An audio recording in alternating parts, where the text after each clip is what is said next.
Manchester United kemarin baru aja dapat hasil apes lagi. Skuad asuhan Ruben Amorim lagi-lagi kalah lagi. Kalian fans MU masih pada semangat?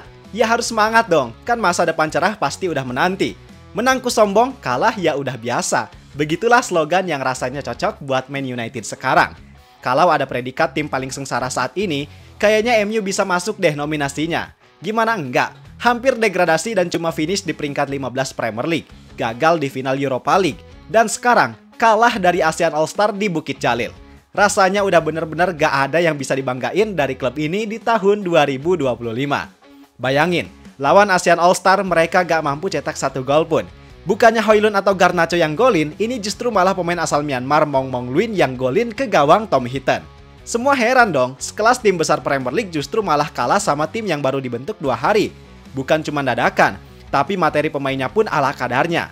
Kalau bisa dibilang, skuad ASEAN All-Star yang lawan MU ini cuman lapis ketiganya dari para pemain bintang di ASEAN. Kita sebut aja pemain-pemain top timnas Indonesia, kayak Jay Itzes, Kevin Dix, Tom Haye, sampai Ole Romeni. Terus kalau dari Malaysia ada Arif Aiman dan Yon Kuls. Dari Vietnam ada Nguyen Quang Hai dan Nguyen Swanson. Serta dari Thailand ada Charatip, Supachok, sampai Elias Dolah. Semua nama yang gue sebutin tadi adalah beberapa nama pemain bintang ASEAN yang nggak turun di skuad ASEAN All-Star lawan Manchester United.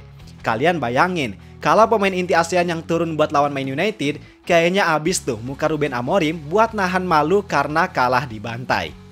Emang sih ini cuman friendly match, pemain yang Ruben Amorim turunin juga di mix antara pemain inti dan pemain muda. Terus kayaknya pemain inti mainnya nggak pada serius, pada mager buat ngejar bola. Ya malum sih, mungkin mereka emang kecapean juga. Secara tanggal 25 baru aja capek lawan Aston Villa. Tanggal 26 di perjalanan, tanggal 27 sibuk sama acara sponsor, pawai dan latihan. Tanggal 28 langsung main lagi. Tapi dibalik semua alasan itu, Manchester United ya tetap Manchester United. Mereka datang ke Malaysia dengan membawa nama besar.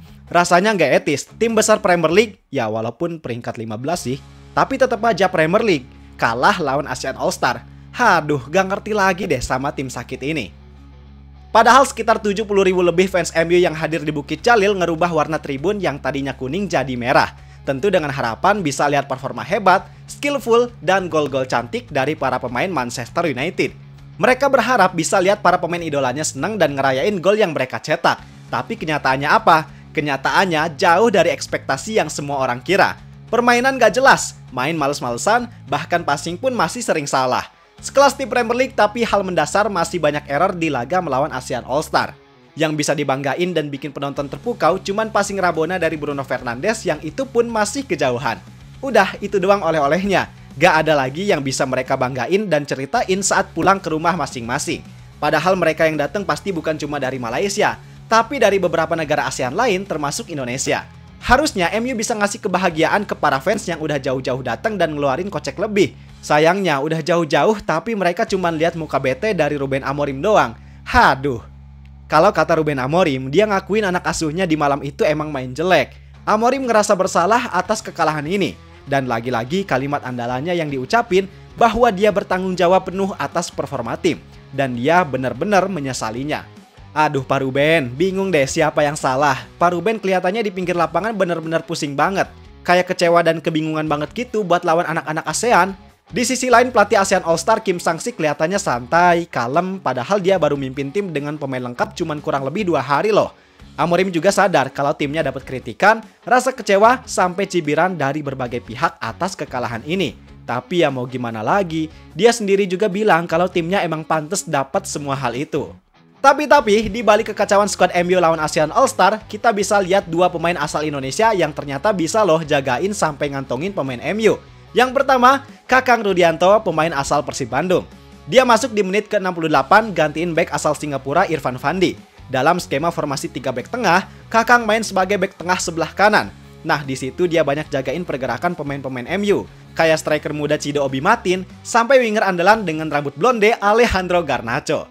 Dan hebatnya, Kakang bisa tampil tangguh serta ngelakuin koordinasi dengan cukup baik bareng lini belakang ASEAN All-Star lain, walaupun mereka baru ngumpul 2 hari.